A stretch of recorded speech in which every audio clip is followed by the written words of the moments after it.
Welcome to Pindar Poetry. We hope you learned something new. Open Tally, Prime, and select the company you will work with today. Go to the Voucher menu and choose the voucher type you need to edit. Press F12 to open configuration and allow editing of voucher numbers. If F12 is not available, press Alt+K to toggle voucher controls and settings. Now open the voucher and place the cursor on the voucher no field. Type the new voucher number such as 125 or 2023-001 and save the voucher. Check linked records and reports to ensure numbering remains consistent across books. Open the voucher you want to renumber and position the cursor on voucher no. Confirm configuration shows allow editing of voucher numbers before you type.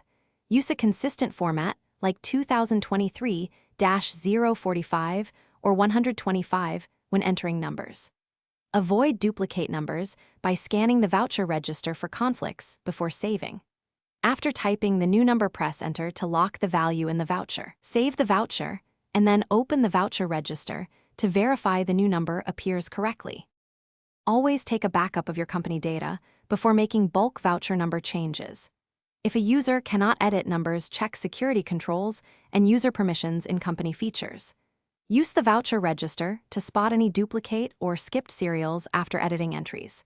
If edits fail, enable accept vouchers without linking in configuration and try again. For audit compliance, review the audit trail to see who changed voucher numbers and when. Restore your backup if numbering mistakes require rollback to maintain accurate books. Thanks for watching. Consider subscribing if we helped you.